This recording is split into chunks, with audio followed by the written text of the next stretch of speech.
Gracias.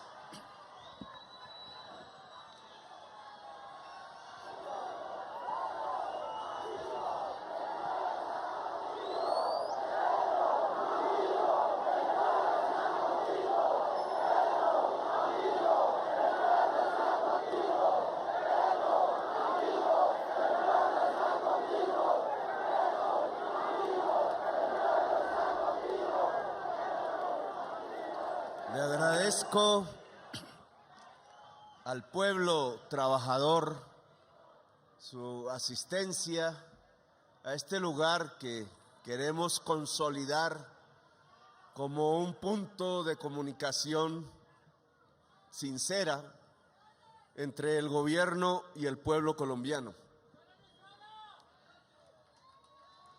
Durante muchas marchas del 1 de mayo he estado allí con las pancartas, caminando, gritando a veces, una y otra vez.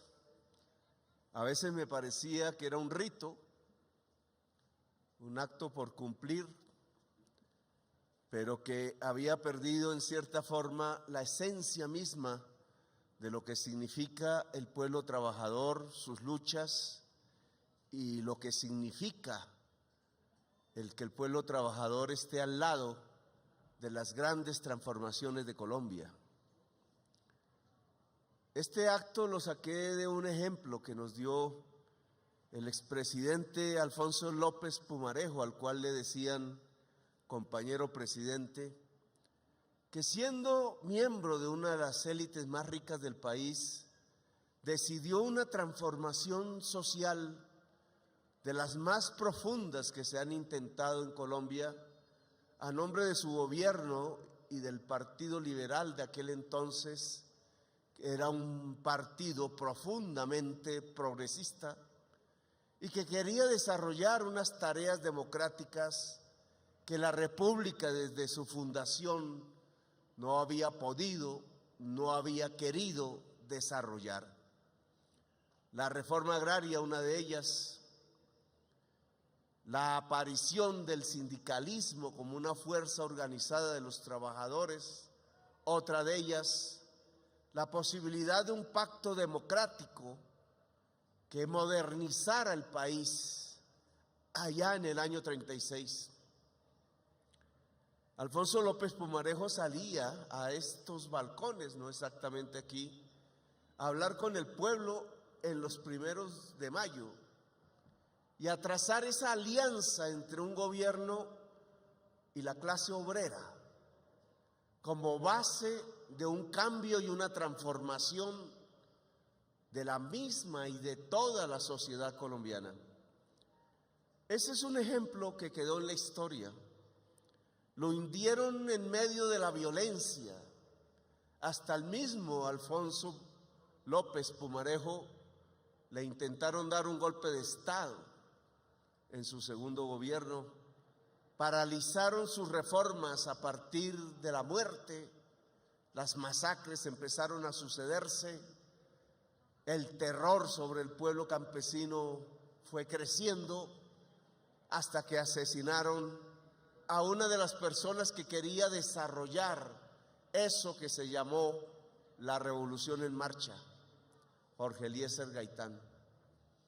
Y desde ahí apareció esta violencia que no termina, que ha matado a más de 1 millón de colombianos y colombianas, que ha sembrado las tierras no de surcos para cultivar alimentos, sino de tumbas, de fosas, que ha desplazado al pueblo campesino para agrandar estas ciudades sin que haya trabajo, condenado a la miseria de no poder cultivar, de sus hijos de no tener oportunidades, muchas veces de sus hijas que tienen que ser llevadas a los mercados de la prostitución. Un desastre social ha ocurrido en Colombia que quieren ocultar, mostrándonos como si fuéramos una de las mejores sociedades del mundo. Por allí aparecen quienes dicen que tenemos uno de los mejores sistemas de salud del mundo. Por allí dicen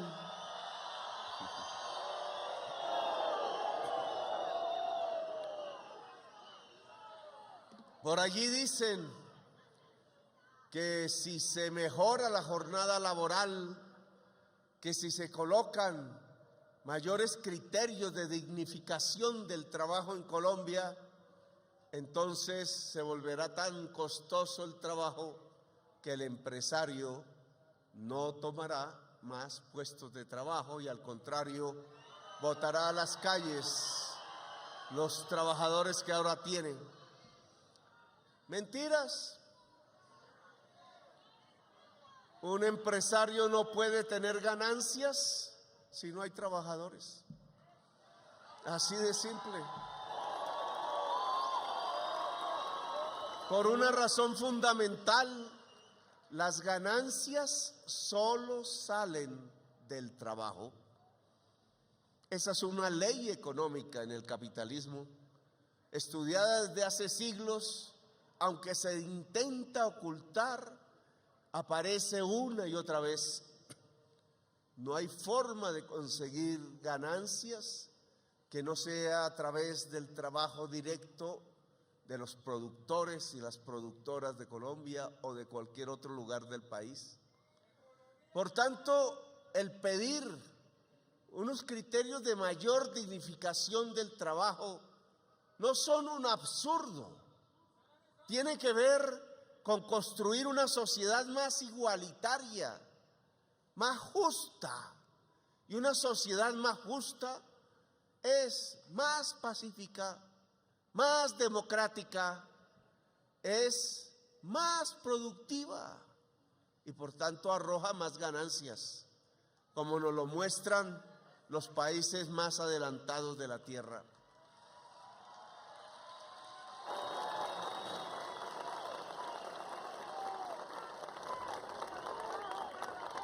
Lo que estamos entonces es viviendo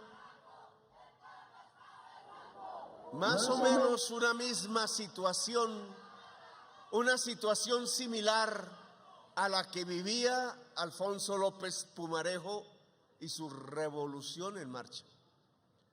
Si miráramos atrás, diríamos que si ese gobierno liberal hubiera podido hacer las reformas y hubiera continuado ese proceso con algún sucesor, se llamase Gabriel Turbay o se llamase Jorge Eliezer Gaitán, Colombia no tendría la violencia que tiene hoy. Colombia no tendría el raquitismo democrático que tiene hoy. Colombia no tendría los niveles de injusticia que tienen hoy. Decía en la posesión de los ministros hace unos minutos que un filósofo por allí, de apellido Hegel, decía que la libertad y la necesidad están ligadas entrañablemente. Son dos conceptos paralelos, entrelazados. La libertad no es, como nos lo quieren mostrar ahora, el mundo en donde una poca gente que tiene con qué pueden comprar lo que quieran y unos empresarios, también muy pocos, que pueden producir lo que quieran y de la manera que quieran. Nos han reducido el concepto de libertad a ese criterio que solo puede expresar el que puede comprar o el que puede vender. La mayoría de la población no es ni lo uno ni lo otro, está excluida. Pareciera entonces que no tiene libertad. Pero si vamos al concepto, la libertad básicamente consiste en superar las necesidades fundamentales del ser humano. Que una persona es más libre entre más satisfaga sus necesidades fundamentales. Si tenemos una sociedad donde la mayoría del pueblo, por la injusticia social, por el desequilibrio entre la sociedad, la mayoría no puede suplir, satisfacer sus necesidades básicas, entonces tenemos una sociedad que no es libre. porque la libertad consiste en superar esas necesidades. Si una mamá por allí en un barrio popular, después de vender líchigo en la esquina, no le alcanza el dinero para comprarle la leche a los hijos, esa necesidad no permite que esa familia sea libre. Si un joven por allí, queriendo aprovechar la fase en la juventud, en la vida, en donde se pueden construir las posibilidades de la existencia, no puede entrar a una universidad porque vale mucho o porque se estudia de día y él tiene que trabajar en el día para poder comer, pues esa juventud no tiene libertad. La posibilidad de hacer música, la posibilidad de crear, de inventar, de dar espacio libre al espíritu, no es posible si se tiene lleno, no es posible si no se tiene lleno el estómago, si hay carencia, si hay la preocupación permanente por el de qué voy a vivir en el día de mañana si no está asegurada la comida. Pues nuestra sociedad colombiana no tiene libertad. Lo que escribieron en el escudo no es una verdad. Los que crearon esta república, una juventud en aquel entonces de muchachos y muchachas dispuestos a hacerse matar porque este país fuese libre, acuñaron esa palabra libertad sin entender muy bien si la libertad consistía en liberarse del yugo español, de la corona, de destronar reyes y duques y príncipes, de acabar con privilegios que separaban unos seres humanos de otros, de acabar con un régimen productivo de esclavistas que condenaban al hombre negro, a su familia, a sus amores, a sus hijos, a sus nietos, a ser esclavos por perpetuidad. Entendieron que la libertad tenía que superar todas esas barreras y que esas barreras solo se podían superar transformando, cambiando leyes, cambiando un país. La palabra cambio no los asustaba. Iban al paredón, iban al cadalso cuando los aprisionaban. Se escapaban por allá a los llanos y a las montañas con alguna escopeta al hombro para poder sobrevivir, hasta que llegaron los grandes transformadores y fueron capaces de vencer. La única manera de vencer en aquel entonces era que el ejército libertador fuese más poderoso que el ejército del yugo. Y no podía hacerse si a ese ejército no entraban los indígenas, los negros, los pobres, los sin camisa, el trabajador.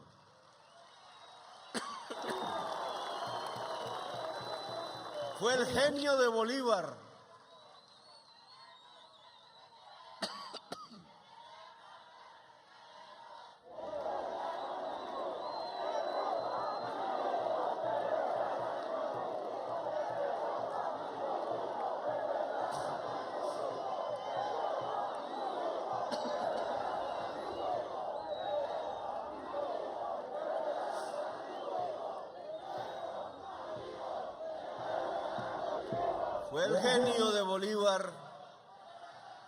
el que descubrió esa norma muy prematuramente. Él también liberal, idealizador de las ideas de Bentham. No sabía de socialismos, no sabía más que de revoluciones como la que se había hecho en Francia, en donde se le quitaban las cabezas a los reyes. Pero entendió que su ejército no podría lograr ese objetivo si no entraba el hombre y la mujer trabajadora. Y allí se estableció una alianza que hoy no se quiere recordar, la alianza entre ejército y pueblo. El pueblo desconfiaba de las élites criollas, bien educadas en Europa, bien comidas, bien alimentadas, que solo querían sacar a sus padres españoles para quedarse con los privilegios de ellos. El pueblo lo que quería era luchar por sus derechos. Los negros entraban con la promesa de ser libres y los campesinos entraban con la promesa de tener tierra y los indígenas entraban con la promesa de resguardar su cultura. Y así se hizo poderoso el Ejército Libertador y así ganó y así permaneció durante medio siglo en nuestra patria, siendo el principal eje organizado del pueblo armado. Por eso le tenían tanto pavor y odio las élites que no querían gobernar con el pueblo. Por eso echaron a Bolívar, que triste murió en Santa Marta. Por eso empezaron a destruir conquista tras conquista de la República. Por eso murió triste Bolívar. Y solo un indígena, que a la postre era un teniente del Ejército Libertador, José María Melo, se atrevió a luchar por las ideas de Bolívar después de muerto. Fue a luchar a Venezuela, fue a reconstruir la Gran Colombia. Vino aquí y se convirtió en general, un general indígena, el último oficial del Ejército Libertador. Y aquí en Bogotá, el pueblo obrero artesano de aquella época, temeroso de que trajeran importados los paños finos de Inglaterra, que los comerciantes poderosos querían traer para que no nos vistiéramos con los paños hechos en Colombia, se decidieron levantar en una insurrección.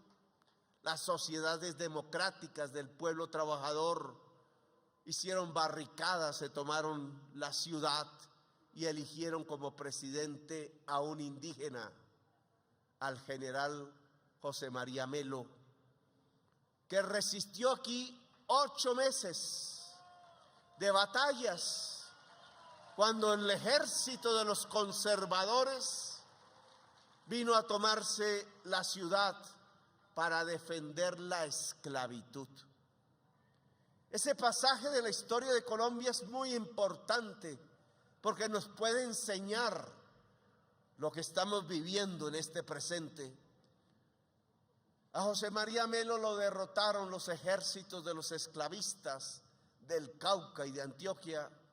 Entraron aquí, lo expulsaron, se fue al exilio, se fue a luchar en El Salvador, se fue a luchar en Nicaragua contra el pirata norteamericano que se quería apropiar de esas tierras.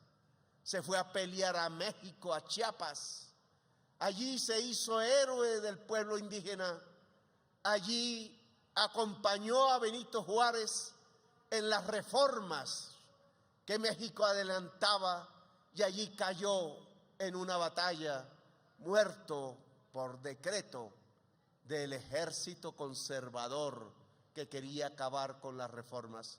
Allá está enterrado, allá tuvo sus hijos, allá los indígenas lo consideran un héroe, allá el pueblo mexicano de Chiapas no quiere que su cuerpo sea encontrado y que se devuelva a Colombia, porque ellos lo quieren como uno de sus grandes dirigentes, mientras el pueblo colombiano lo ha olvidado, porque aquí enseñan a olvidar al que lucha por el pueblo, al que lucha por la libertad, al que lucha por la democracia. Ojalá algún día podamos traer el cuerpo de José María Melo, el único presidente que no está enterrado en esta patria, al único que quieren olvidar porque era indígena y no era blanco, al único que quieren olvidar porque cometió la tropelía de reconocer que el ejército libertador no era más que un ejército popular, un ejército del pueblo, y que esa era su gran marca de victoria, y que a él lo habían constituido no solo en presidente, sino en el último oficial del Ejército Libertario de Colombia. Allí murió el Ejército Libertador, se evaporó. Ya no hubo una fuerza armada que defendiera al pueblo, no volvió a existir. A duras penas se decretó la libertad de esclavos por José Hilario López, pero esa libertad de esclavos, que fue tramitada como una ley en el Congreso de la República, iba bañada de una serie de tropelías, como por ejemplo el que el Congreso tenía que reconocer en la ley que el esclavo era propiedad privada del esclavista, y que para libertarlo entonces, que se consideraba como una expropiación, había que indemnizar a los dueños de los esclavos con dineros públicos. Así comenzó una era que creíamos era de libertad. Allí están las marcas de lo que está pasando hoy. Aquí se cree que una reforma social libertaria hay que detenerla porque implica extradición, porque implica expropiación, que hay que indemnizar porque se considera que los seres humanos son propiedad privada de otros. Tamaño despropósito quedó grabada en las mentes de las élites que desde entonces gobernaron a Colombia hasta el presente, hasta que el pueblo de nuevo triunfó.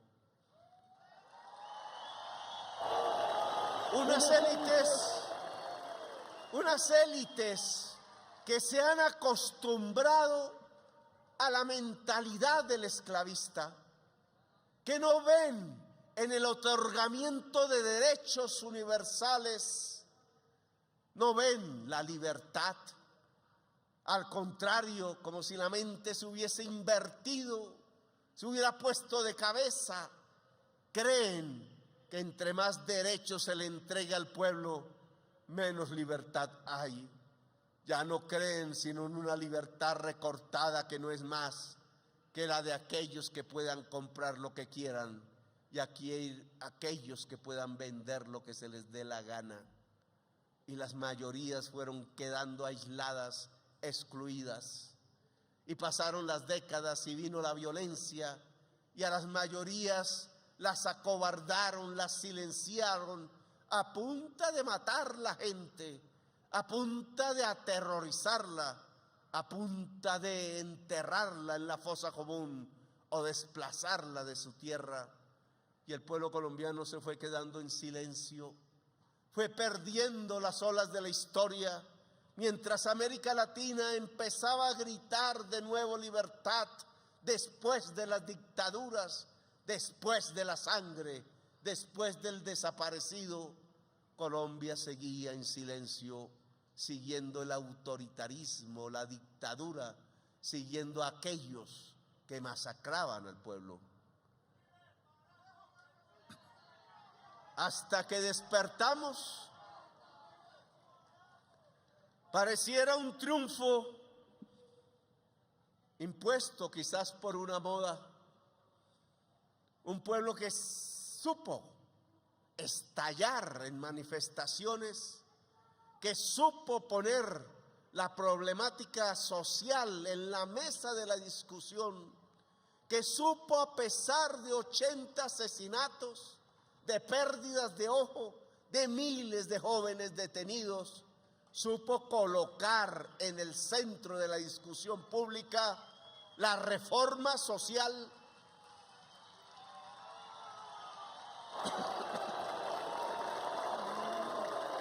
con mucha valentía. Esa juventud supo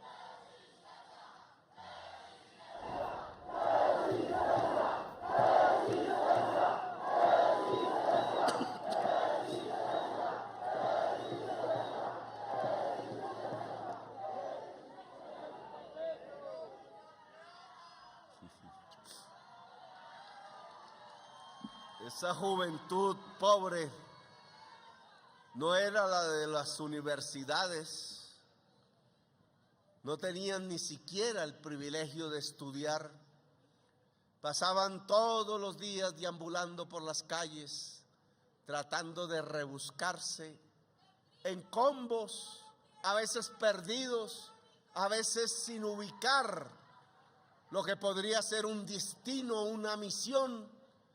Fueron saliendo a esas esquinas de los barrios populares a plantar una bandera, a poner una barricada.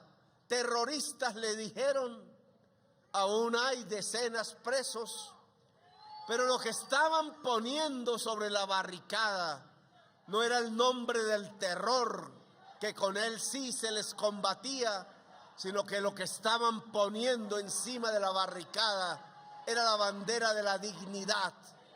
Era la bandera de la democracia, era la bandera de la libertad.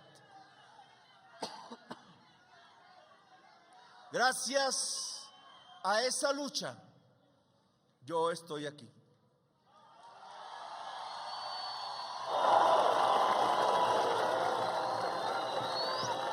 Si no hubiera sido por ellos, aquí, frente a una plaza desierta,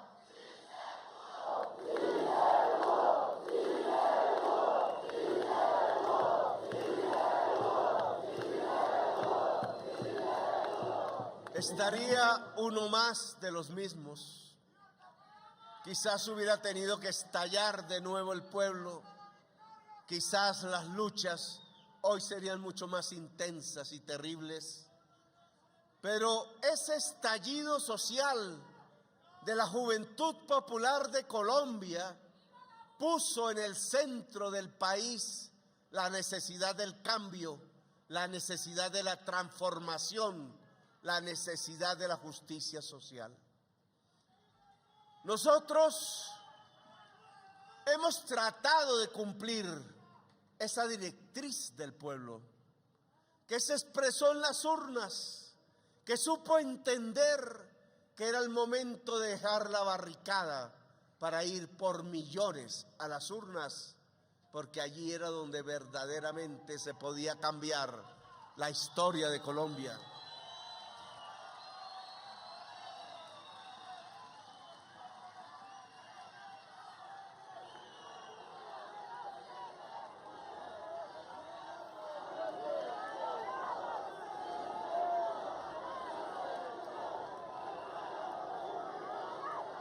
Y nos dejaron subir a este balcón.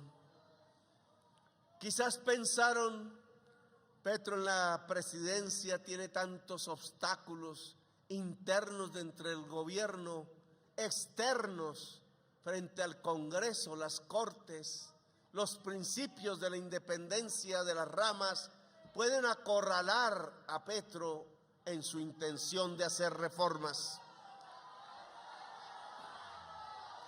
Pues hoy me parece que sin repetir la historia, porque la historia nunca se repite, estamos en un momento similar al del general Melo, al del presidente Bolívar, al del gran reformador Alfonso López Pumarejo, que vamos a vivir circunstancias y situaciones similares. Creían que Petro acorralado bajaría la idea de la gran transformación, bajaría la idea del cambio social, que simplemente se acomodaría para vivir tranquilo un hecho definitivo de su vida, el hecho de ser el primer presidente de izquierda de Colombia.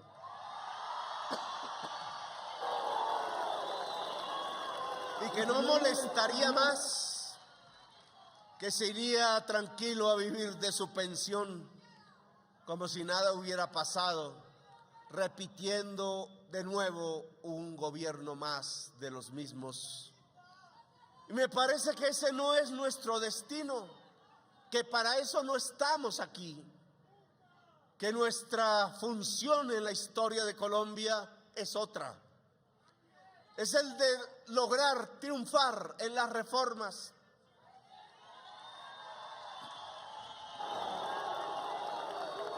Antes se decía en muchos análisis sesudos de intelectuales si era la reforma o era la revolución.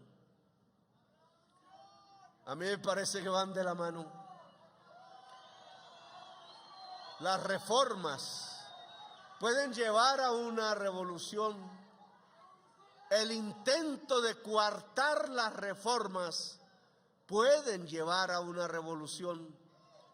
Lo que se necesita de cualquier manera es que el pueblo esté movilizado, como lo estuvo con Bolívar, como lo estuvo con Melo, como lo estuvo con López, Pumarejo y Gaitán.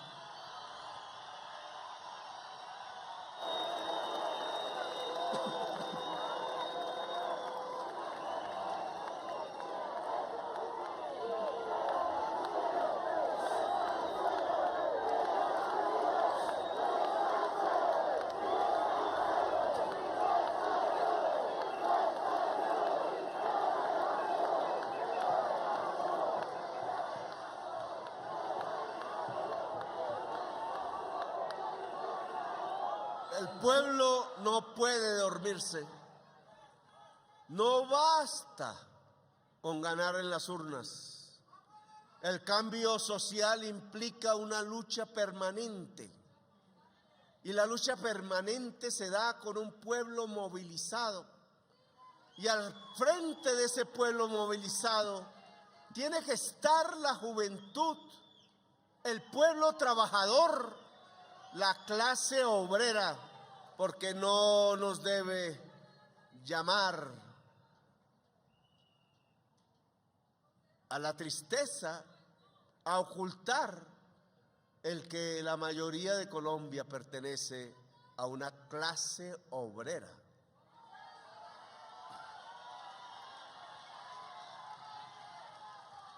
Yo me pregunto si ha llegado la hora que el pueblo trabajador tome decisiones, ya no simplemente proteste, como hacíamos antaño en todas las marchas del 1 de mayo, sino que se decida gobernar. Un gobierno que tiene que ser obviamente de mayorías, un gobierno que tiene que ser de un pueblo movilizado. Se han presentado reformas sociales al Congreso de la República. Las que creemos fundamentales no son todas. La reforma agraria para entregarle tierra al campesinado.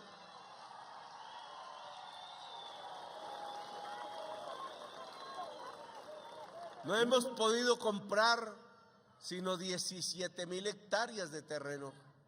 Y se necesita comprar al menos 3 millones de hectáreas. Para poderlo hacer, el gobierno tiene que ir por la tierra. No nos la ofrecen voluntariamente. No nos la ofrece un sector de privilegiados que desde los tiempos del feudalismo y del esclavismo concentra la posesión de la tierra fértil, sin dejar producir una mata de yuca sobre ella, que comete un crimen contra la humanidad, porque en tiempos de hambre, en tiempos de crisis climática, tener tierra fértil sin producir es un crimen contra la humanidad. Fue López Pumarejo el que dijo que la tierra tiene una función social, que es producir alimentos. Lo escribió en la Constitución de Colombia en 1936. Esa frase sigue escrita en nuestra Constitución. La tierra tiene una función social y una función ambiental. Y entonces no es posible simplemente tenerla sin cumplir con esa función. La función social de la tierra es producir los alimentos para el ser humano, para el pueblo de Colombia. La función ambiental de la tierra es preservar el equilibrio entre el ser humano y la naturaleza, sin el cual el ser humano desaparece definitivamente de la existencia en el planeta. Ese tiene que ser un objetivo que el Congreso de Colombia, a pesar de las presiones de los grupos más poderosos y privilegiados de Colombia, tiene que resistir para poder apoyar, votar, determinar las grandes leyes de la reforma social de este país. Pero no lo hará el Congreso solo si se queda aislado en sus fuerzas progresistas. Tiene que haber un pueblo campesino, trabajador, él como el que más, que sepa unirse, que sepa vencer los miedos, que sepa organizarse y salir a carretera, a la plaza pública, a decir: aquí existe un campesinado de 11 millones de personas que quiere su derecho que la Constitución les creó, el derecho a la propiedad de la tierra. Ese movimiento campesino que ocultaron a partir de la sangre y el terror debe reaparecer para que sea un actor fundamental de las transformaciones de Colombia. La tierra es para el que la trabaja. La tierra tiene una función social. La tierra tiene una función ambiental. La tierra no es para un grupo de herederos de los feudales y de los esclavistas que la tienen por tenerla como si fuera un símbolo del poder, que la defienden matando al humilde, contratando ejércitos privados y que no cumplen la función social de ponerla a trabajar para que se cultiven los alimentos que un pueblo hambriento hoy necesita a como dé lugar. Allí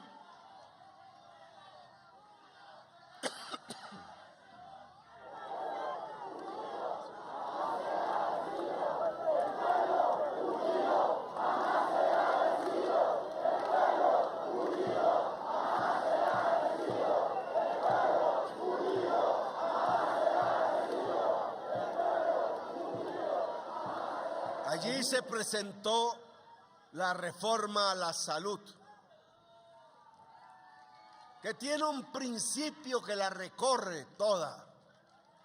Los dineros públicos no deben ser administrados por grupos poderosos privados que para poder amasar más ganancias, entonces quiebran el hospital público porque llevan sus pacientes a los hospitales que son propiedad de ellos, que demoran, dilatan las atenciones médicas porque con eso disminuyen costos y aumentan las ganancias, porque al letargar las intervenciones médicas, millones de colombianos han muerto desde que se expidió la Ley 100, pudiendo ser salvados. Por eso que mentirosa las frases aquellas que repiten una y otra vez los medios de comunicación, diciéndole al pueblo que tenemos uno de los mejores sistemas de salud del mundo. ¡Qué gran mentira! ¡Qué manera de engañar! Hasta la misma revista científica de enorme calidad reconocida en el planeta, la revista Lancet, buscando precisamente los indicadores que miden cuánta gente ha muerto cuando se podía salvar si hubiera llegado el tratamiento a tiempo, nos coloca en el puesto 81. A pesar del bloqueo a Cuba, Cuba está en una mejor posición porque la coloca en el puesto 55 y a los norteamericanos, que deberían estar en los primeros lugares, los coloca en el puesto 29, demostrando que por mucho dinero que se invierta en negocios privados, el derecho a la salud no se consigue con eficacia. En cambio, son los países europeos los que encabezan la clasificación, porque a pesar del neoliberalismo, a pesar de la derrota de la socialdemocracia, a pesar de la debilidad de los movimientos obreros europeos, el principio de una salud pública se ha podido mantener y hoy destella como uno de los mejores sistemas de salud del mundo. Nosotros queremos que no solo ese eje transformador en la salud, de que sea el público el que controle los dineros públicos, sino que se cree un sistema de atención primaria, preventiva, que permita que no aparezca la enfermedad en muchas personas de Colombia, porque pueden ser evitables, que permita que todos y todas las colombianas en cualquier lugar de nuestro país puedan tener acceso al derecho a la salud, no simplemente a un carnet que termina no sirviendo, que permita entonces que el control público, la atención primaria y preventiva logren construir un sistema de salud que garantice el derecho universal y no simplemente los negocios particulares de unos cuantos colombianos que se han enriquecido con el dinero del público, con el dinero de todos y de todas, con la caja común de los colombianos, porque ellos no han puesto un peso de sus propios patrimonios, porque ellos no arriesgan nada de sus propias riquezas, porque todo se paga a través del Estado. Muchos colombianos no lo creen, pero sus tratamientos que han sido exitosos los ha pagado el mismo pueblo trabajador de Colombia, no los dueños de las EPS. Esa reforma aún sobrevive, estuvo a punto de ser derrotada, nos salvó un voto. Los liberales de la comisión, excepto una antioqueña, la congresista Lopera, después de que se habían comprometido a luchar conjuntamente por las reformas sociales de Colombia, después que incluso nos habían ayudado a conseguir las poblaciones que llegaran a las urnas para la gran victoria popular, se echaron para atrás, solo porque los dueños de los bancos, los dueños del capital, presionaron a uno de sus mayores voceros, el expresidente Gaviria, para tratar de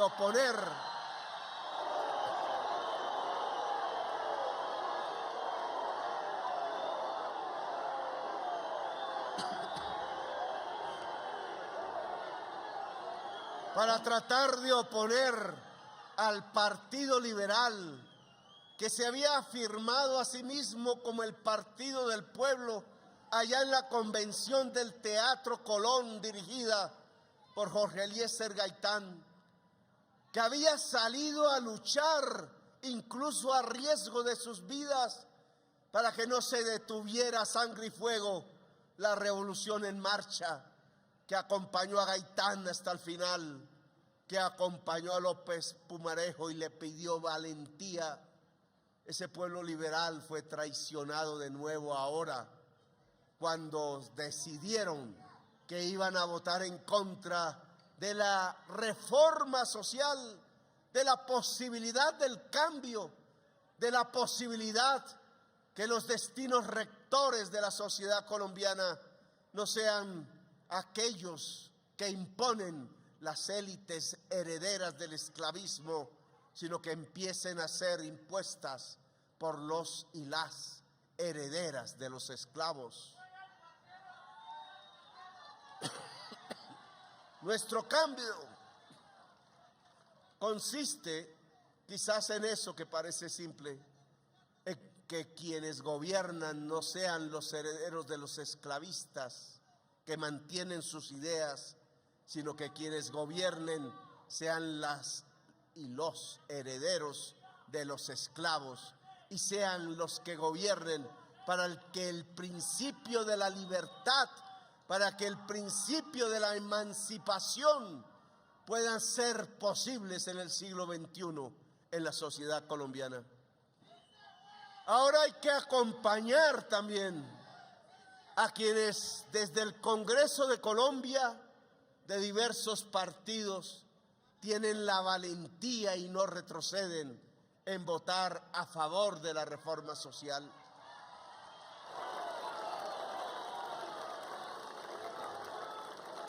Pero nos faltan las enfermeras, que son decenas de miles en Colombia. Nos faltan los médicos, nos faltan los trabajadores de la salud. Si es que es por ellos en primer lugar que se hace la reforma a la salud, es para que no sean contratados a 3 meses y echados muchas veces como perros. Es que se les reconozca que quien sostiene la salud del pueblo colombiano no son los dueños de las EPS, sino es ese trabajador humilde que lleva la camilla, es esa enfermera que se trasnocha tratando de que su paciente no muera, es ese médico que estudia y se desvela para poder llevar lo mejor de la ciencia a la población colombiana.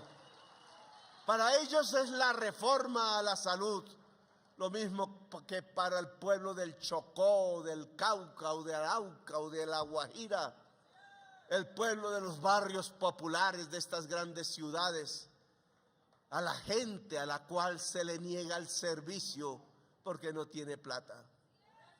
La atención va para la medicina prepagada, la atención va para los planes complementarios, pero nunca va realmente para quien no tiene más recursos que pagar su cotización o estar en el SISBEN o estar en los planes subsidiados de salud en Colombia. Y presentamos la reforma a las pensiones.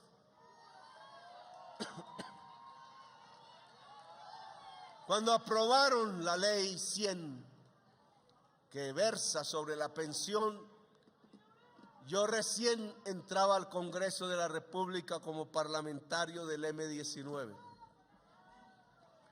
Toda la bancada votó en contra de la ley 100.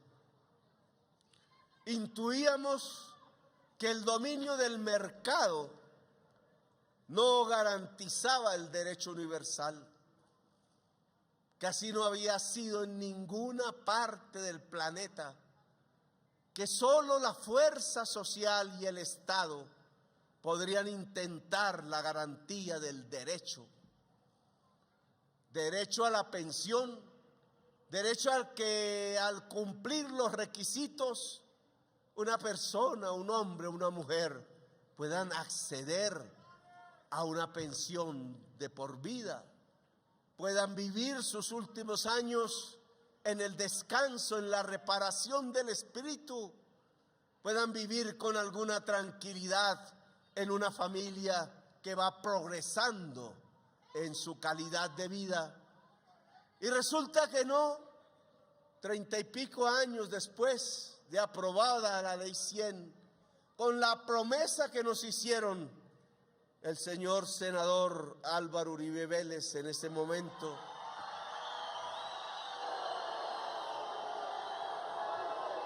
y el presidente de la República de ese momento, César Gaviria, que decían que la economía iba a crecer más del 5% anual y que ese porcentaje de crecimiento llevaría a un aumento de los cotizantes en los fondos privados de pensión de tal magnitud que se garantizaba el derecho a la pensión en Colombia.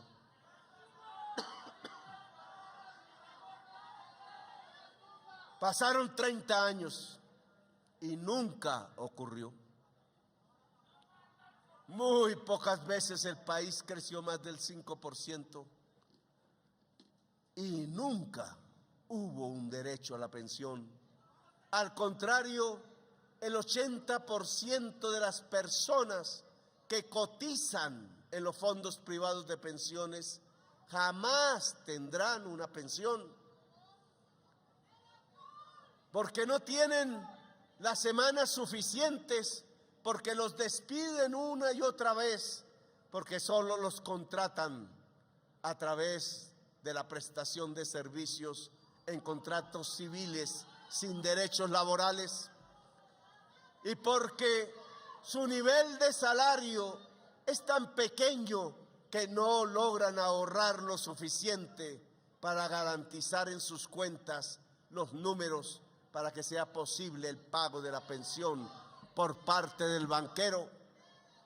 Los dineros se los devuelven en cómodas cuotas mensuales, pero no existe el derecho. Se demostró 30 y pico años después que la libertad del mercado, en donde están los derechos de la gente, no garantiza los derechos de la gente, solo garantiza negocios. Hoy puedo tener la seguridad, miren esta paradoja, que si no se aprueba la ley de reforma a la salud, y si no se aprueba la ley de reforma a las pensiones, las EPS se acaban y los fondos privados de pensiones también. Y no porque el presidente quiera, sino porque lo que estamos diciendo alrededor de un modelo ideológico ha llegado a su final en todo el mundo, y mantenerlo solo trae catástrofe y derrota. Si yo dejo que la ley siga, si el Congreso de la República no apoya las reformas, las EPS morirán como en un dominó, saliendo definitivamente del mercado, como un dominó que se cae ficha tras ficha. Eran 110, no quedan sino 6 vivas. Estamos sosteniendo a la mayoría de las actuales artificialmente, tratando de darle un tiempo de reflexión al Congreso de la República. Pero si no hay ley, esas EPS quebrarán y sus afiliados irán a las que sobrevivan, y ese número de afiliados, que son ya 7 millones, hará que se derrumben las que quedan. El mundo de las EPS no tiene ya sentido. Lo que estamos proponiendo es una reforma a la salud ordenada, un cambio de funciones, una priorización diferente. Si ese cambio ordenado no es posible por la codicia del corto plazo, entonces habrá un cambio desordenado, y es la quiebra permanente y continua del sistema de EPS en Colombia. Y así sucederá con los fondos privados de pensiones. Los fondos privados de pensiones ya no dan ahorro. Sus gastos en el año son mayores que sus ingresos. Ya no hay capacidad de ahorro. Por tanto, el negocio dejó de existir. Las utilidades y comisiones de los fondos van hacia abajo. Millones de personas se han pasado de los fondos privados de pensiones a Colpensiones. Y ese traspaso de millones de personas en la última década, no en mi gobierno, va mostrando el punto final de ese régimen.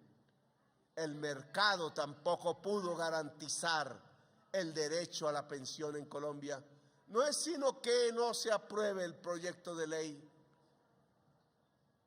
y verán cómo en el corto plazo los fondos de pensiones quiebran, pero en una circunstancia tan desordenada que van a poner en peligro las pocas posibilidades de pensión del pueblo trabajador de Colombia.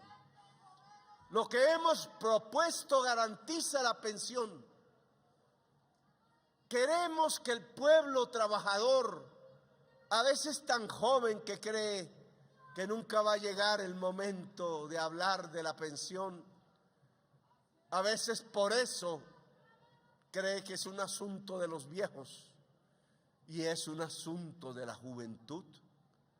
El garantizar que los tiempos permitan una vejez digna, tranquila, que la mamá pueda sobrevivir después de la muerte del papá, de garantizar que el tiempo libre sea el factor fundamental de la riqueza de una sociedad. Aquí tenemos una discusión de fondo. ¿En qué consiste la riqueza? Hay quienes hasta este momento creen a pie juntillas que la riqueza no es más sino el acumulado de bienes poseídos por una persona. Hay otra corriente de pensamiento que cree que la riqueza es la cantidad de tiempo libre que puede tener una persona. Por eso el movimiento obrero en todo el mundo está buscando no dejar aumentar el tiempo para pensionarse. Miren Francia.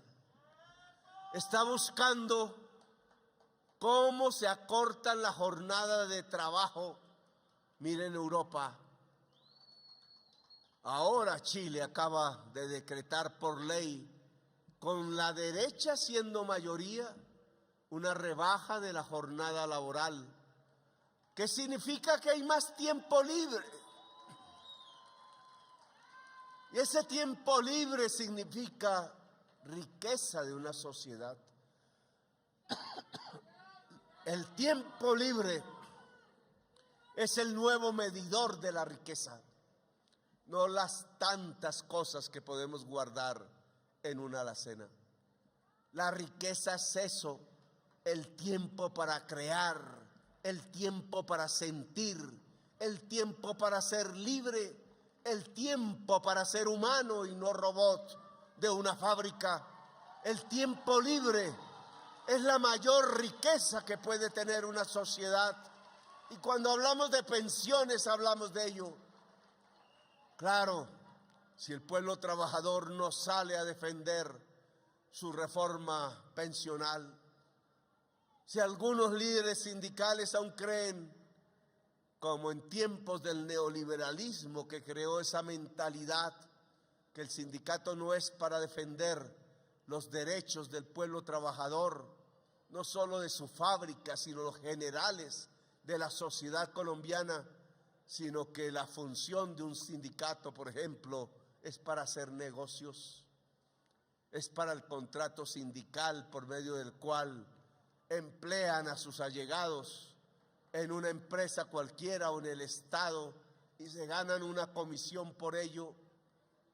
Que el sindicato no debe ser un oferente de empleo, sino un defensor del derecho de la clase obrera. Si ese mundo neoliberal que reemplaza las luchas por los negocios se impone, pues el pueblo trabajador no va a estar al lado de las reformas sociales de Colombia.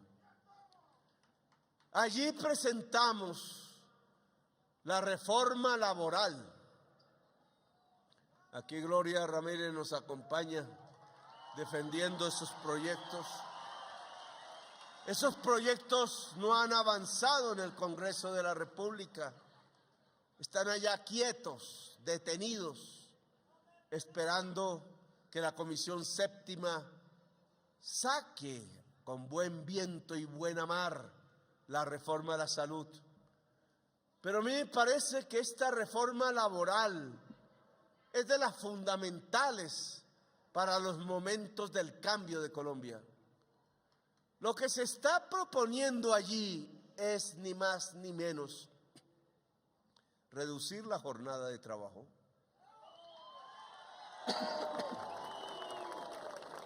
una lucha que dio origen a este día,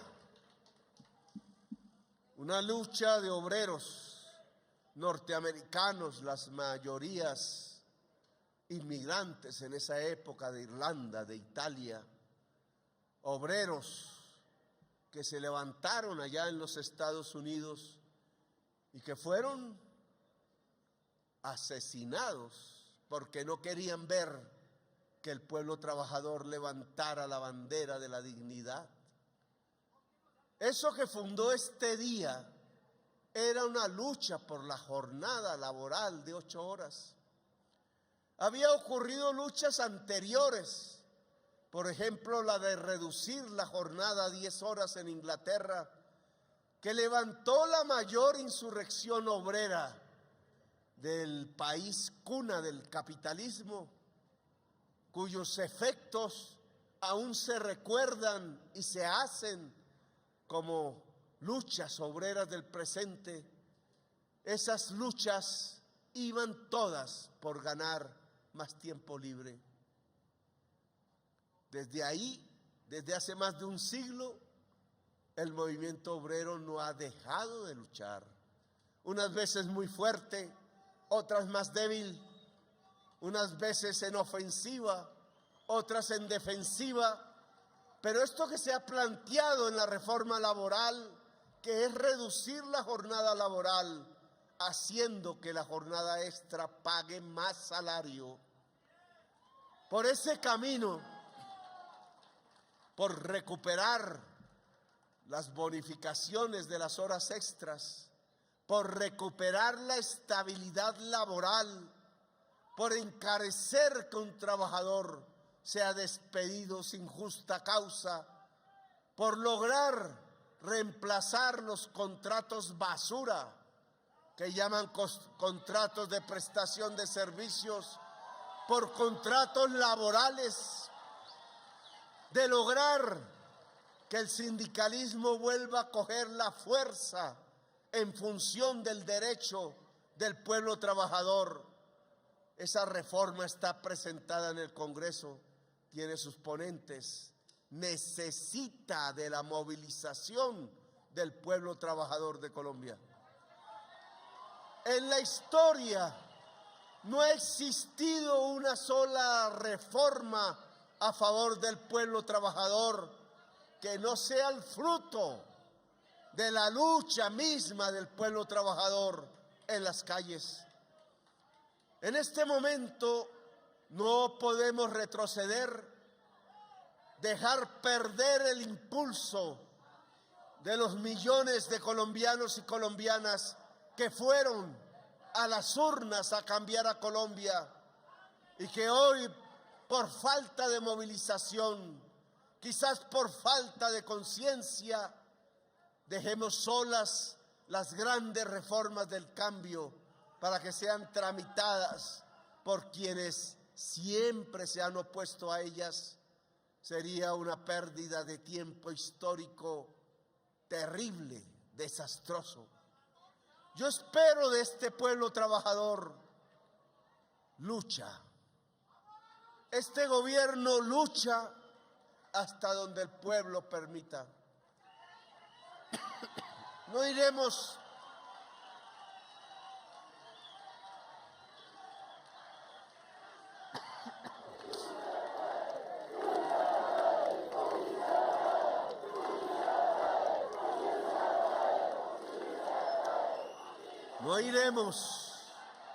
ni un metro más allá de donde el pueblo no quiera.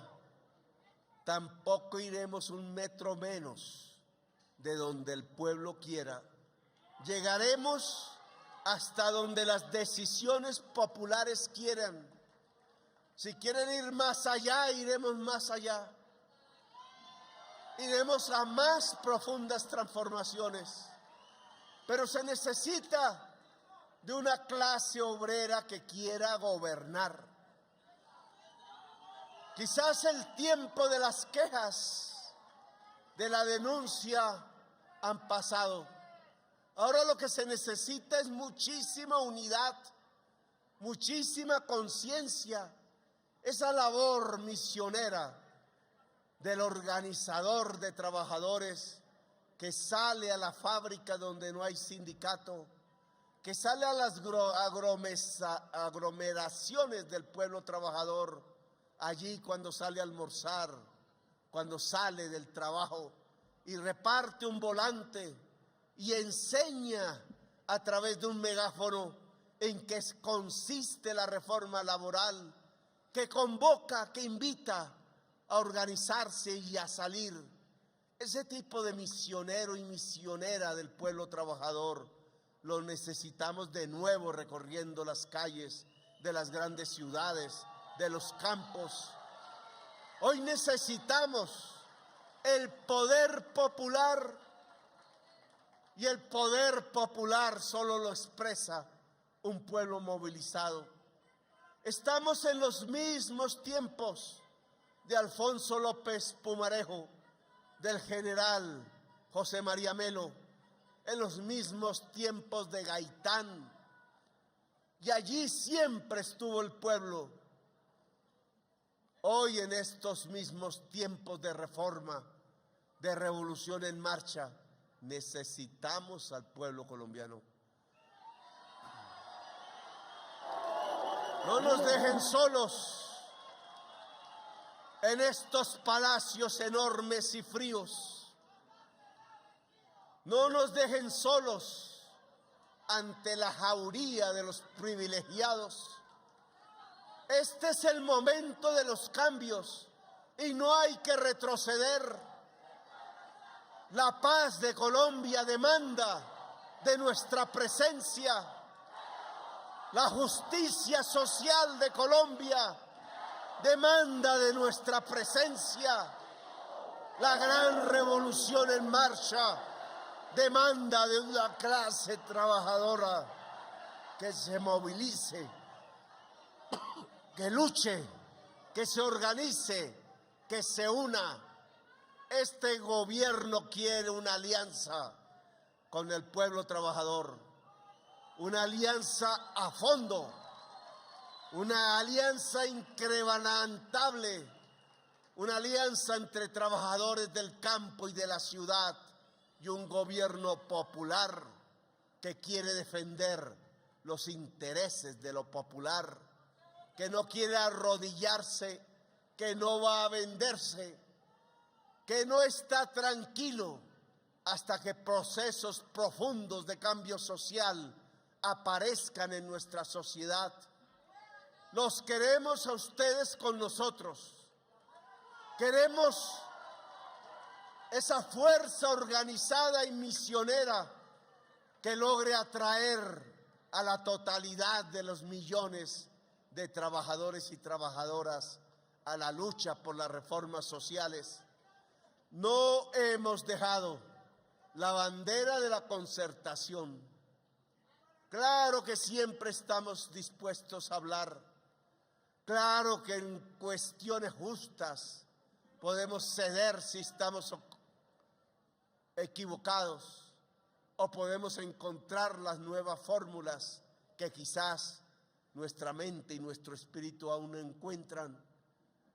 No estamos alejados del diálogo, porque el diálogo es lo único que distingue al ser humano del animal. Dialogar es de humanos y este gobierno es de una Colombia humana.